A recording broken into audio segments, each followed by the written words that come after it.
Hi, my name is Sarah Mitchell. I am 26 years old. I ended the call and placed the phone face down on my desk. The numbers on the loan file in front of me stayed exactly where they were. Nothing had changed in the 30 seconds it took my mother-in-law to deliver her message. I finished reviewing the application, flagged one inconsistency for the borrower to clarify, and sent it back into the system. Work did not stop because someone on the other end of a phone line had decided I owed them money. The demand was not new. An email with the same spreadsheet had arrived the week before. I had read the itemized list once, closed the message, and moved on. Country club dues, landscaping contracts, and recurring charges that had nothing to do with any documented hardship.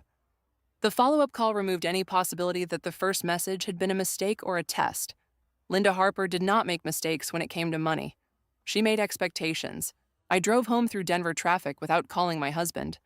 Michael would hear about it soon enough from his mother.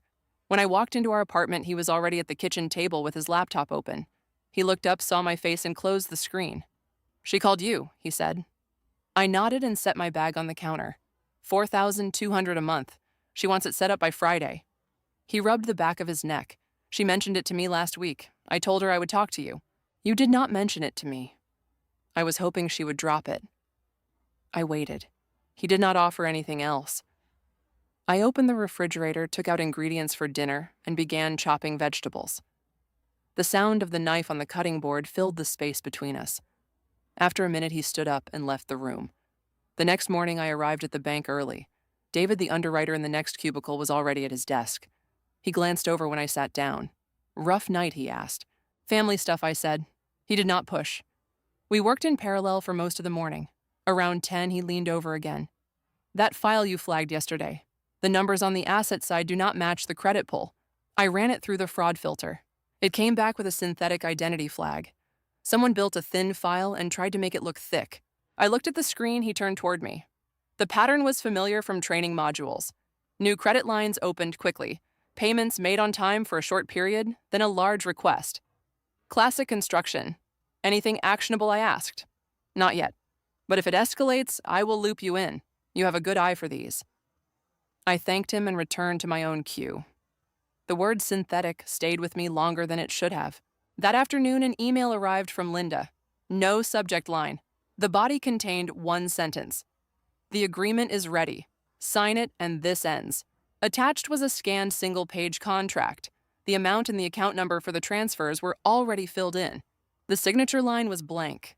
At the bottom was a notary block with space for a stamp and date. I forwarded the email to Michael without adding any text. He replied 2 hours later with a single line, "She is serious about the Friday deadline." I did not answer. On Wednesday, I met Rachel at a coffee shop near her office. She specialized in financial crimes and had reviewed cases for the bank before. I showed her the loan documents I had pulled from my credit report and the scanned contract. She read through both without speaking. "The loan originated 3 years ago," she said finally. "2 weeks after your wedding. The payments came from an account linked to your in-laws' address until 6 months ago. Then they stopped. The account went into collections. The creditor ran a hard inquiry on you last week. I kept my hands flat on the table. I never signed for that loan. The notary is local. I can pull the log and the security footage from the branch.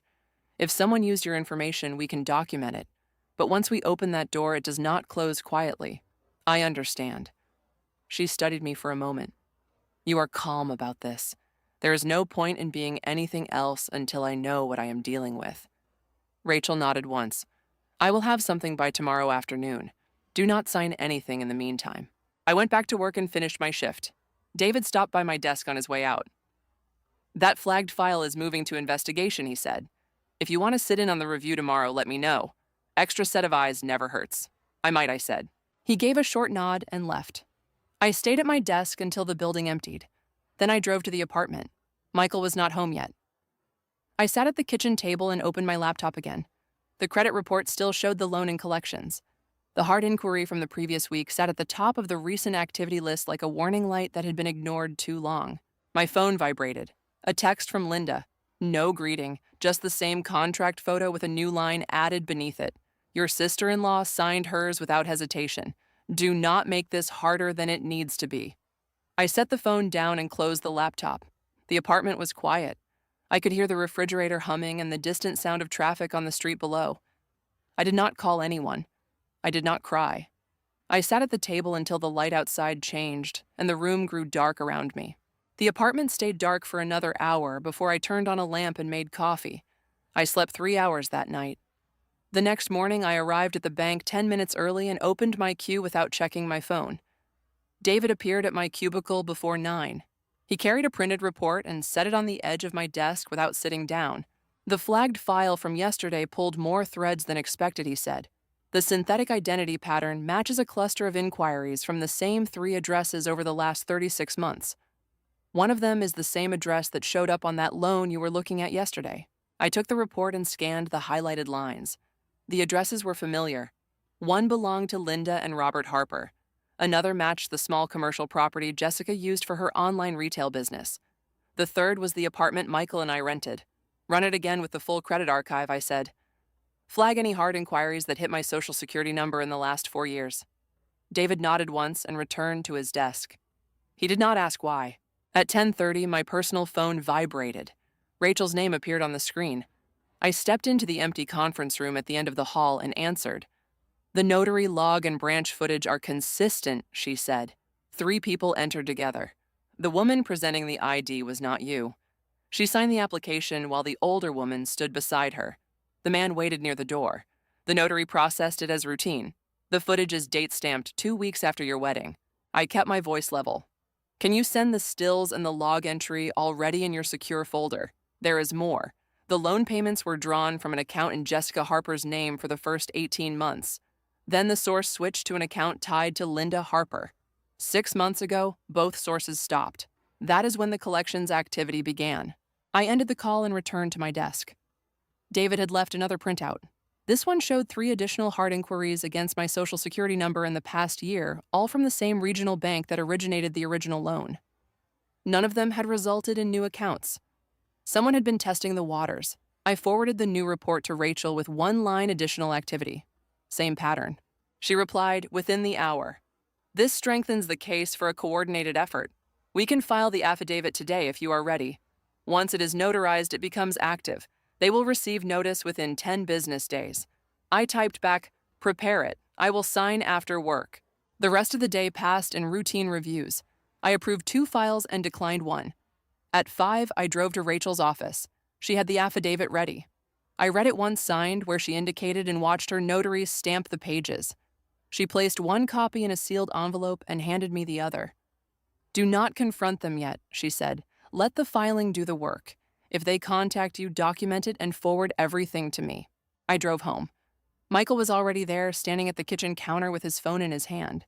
He looked up when I walked in. Mom texted again, he said. She wants confirmation that the transfer is set up. She said Jessica handled hers this morning without any issues. I set my bag on the table and pulled out the envelope. I placed the affidavit copy in front of him. Read it, I said.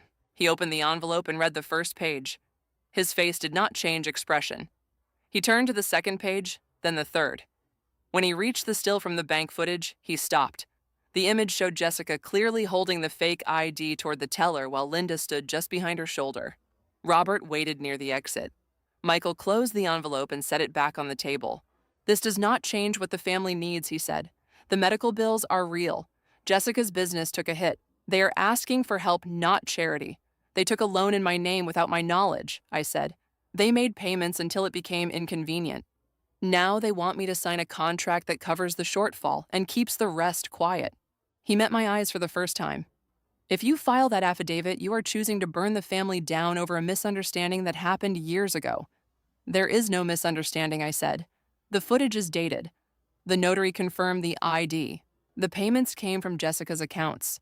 Your mother is the one who sent the contract demanding $4,200 a month with no end date and no explanation. Michael picked up his keys from the counter. I need to think. I am going to my parents' house. He left without taking the envelope.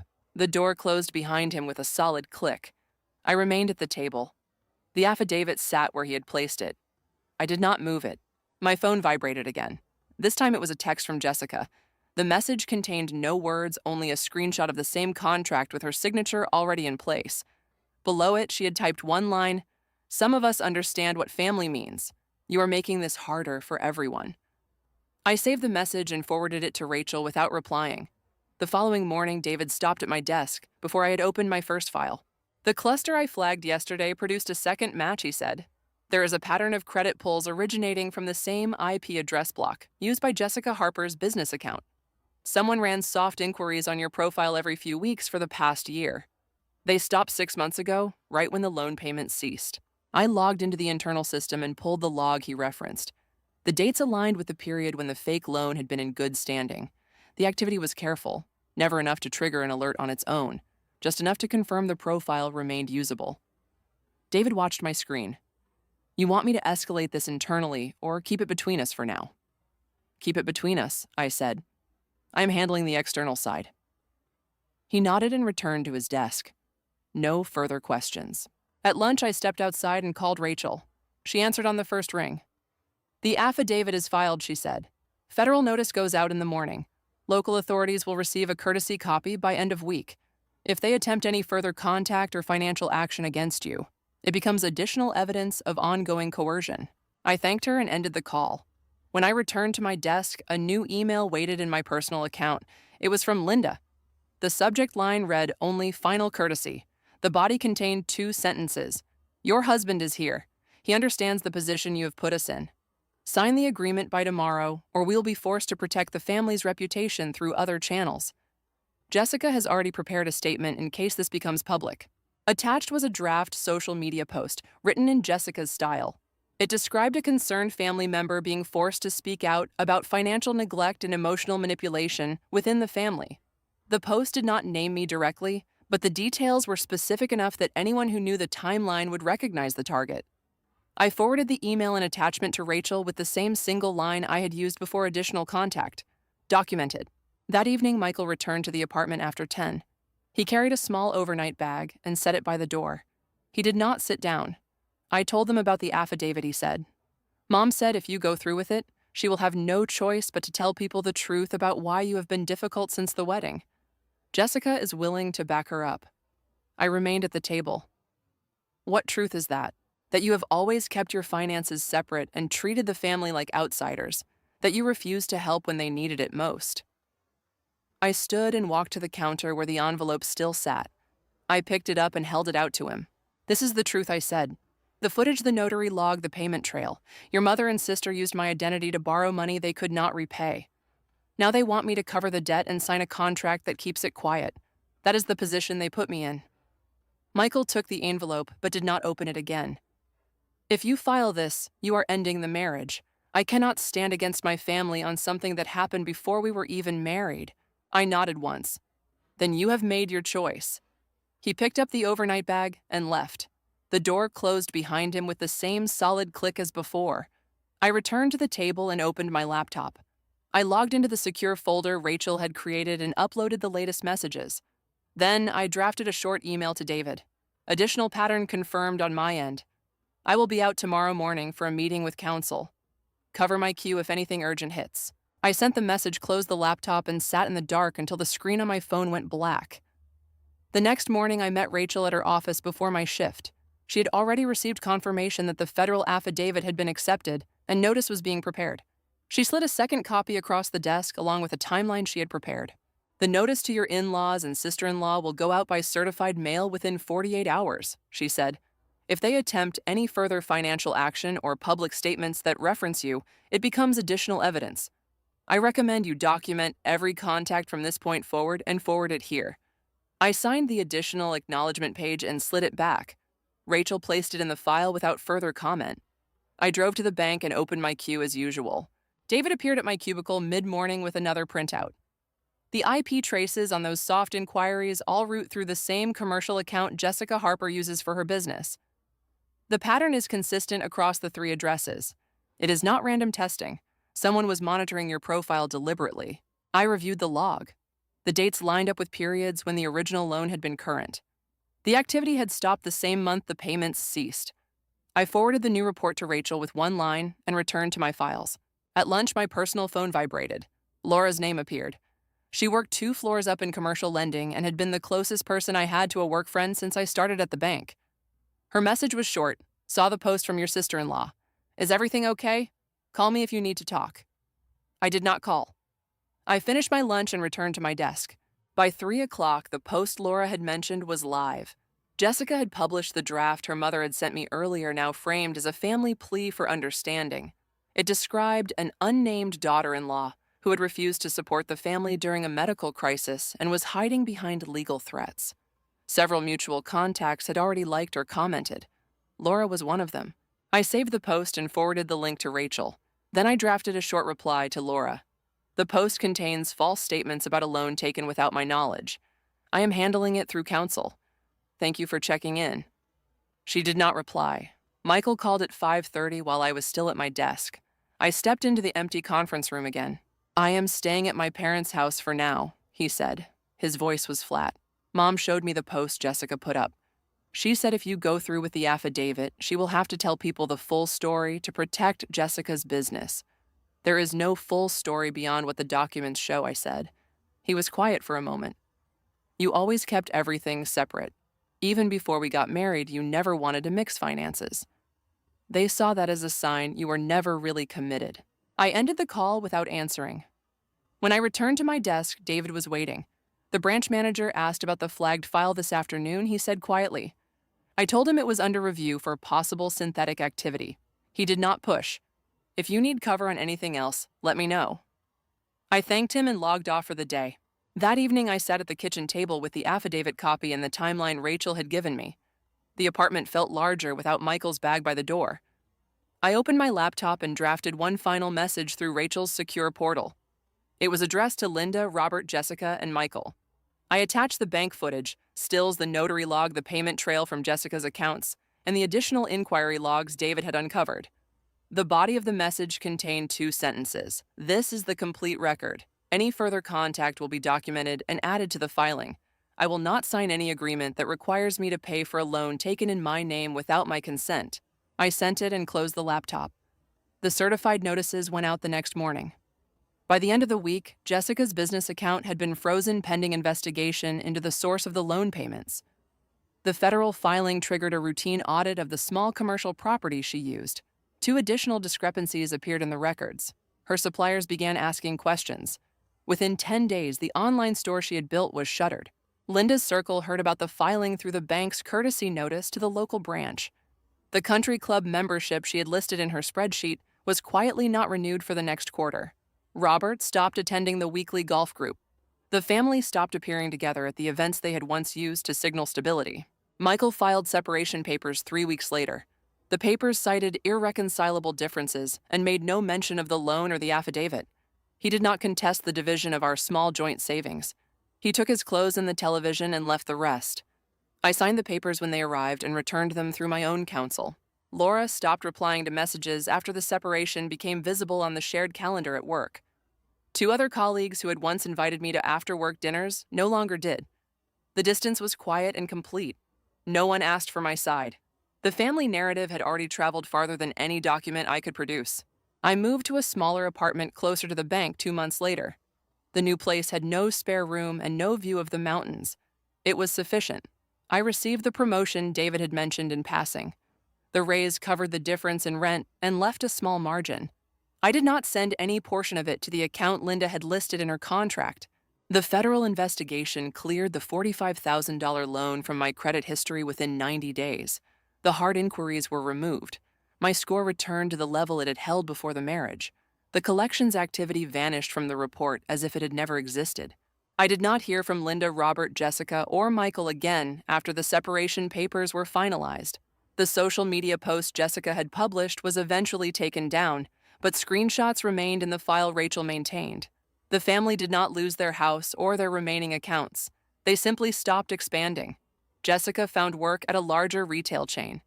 Linda and Robert kept their membership at a less exclusive club. The circle that had once included them at every gathering grew smaller by 1 or 2 names each season. I continued at the bank. David transferred to another department 6 months later. We exchanged the usual professional messages and nothing more. Laura's desk on the 3rd floor stayed occupied by someone new. I did not ask what had happened to her. On a Tuesday morning 9 months after the affidavit was filed, I received a forwarded email from Rachel. It was a routine notice from the credit bureau confirming that all traces of the disputed loan had been permanently removed. I read it once, saved it to the same secure folder, and deleted the original message. I walked to the break room, poured coffee into the same mug I had used every morning since the move, and returned to my desk. The next file in my queue was a standard commercial application with clean documentation and matching figures. I opened it and began the review. The numbers added up without adjustment. I approved it and moved to the next one. The apartment I returned to each evening contained only what I had chosen to keep. The kitchen table held no contracts and no envelopes waiting for signatures. The phone on the counter stayed silent unless it was work, or Rachel confirming that no new contact had arrived. I blocked the numbers I no longer needed and did not unblock them. I had signed nothing they demanded. I had paid nothing they claimed I owed. The paperwork had done what I could not have done alone. It had exposed the original loan and the monitoring that followed. It had ended the marriage and the friendships that had depended on silence.